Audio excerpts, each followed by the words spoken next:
form of coveting somebody else's gift. Yes.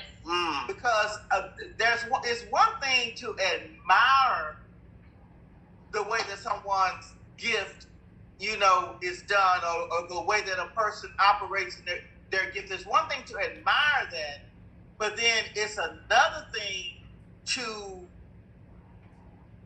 admire to the point that you want it, even though you know that's not your gift. You still want it so bad that that you try to make it your gift when it's not. Yes. For instance, like Yes. the way that God uses you to prophesy. Whenever the Spirit of the Lord comes upon you, and He uses you to prophesy, and you prophesy to people in such detail and stuff, and they know that it's coming from God, because there's no way that you could know the things that you're saying to them. When I see you doing that, it's like, wow, man, that is awesome. I admire that gift in you. However, I know that ain't mine. You know what I'm saying? And so I'm not going to get up and try to prophesy to somebody the way that you do. And you know what I'm saying? Because that ain't what God gave me. You know what I'm saying? And so I think that when people start trying to do what they see other people do, it's gone past admiring the gift to coveting the gift. That's a good point. And I think sometimes, and seeing other people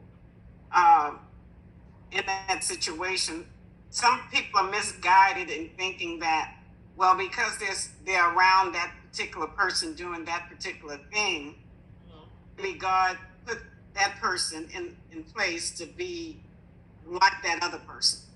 In other words, type of scenario, but lose focus that just because you're there doesn't mean that you should be trying to emulate somebody else. I think that's a good point. we may also sometimes just lose focus. We just lose focus of what our path is, and so that's another scenario, I think. That's really good what you said. Yeah. Because God could put you in a season where He put you around all prophets, but He put you around. He got you right in the midst of a whole lot of seeing prophets. Mm-hmm. They seers. Mm-hmm. They seers.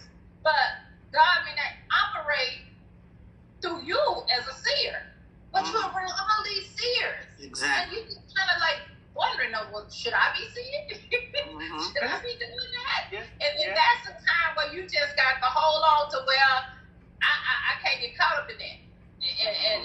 And start trying to operate in a way God is not doing with me. But even in the midst of that, you got to continue to be you.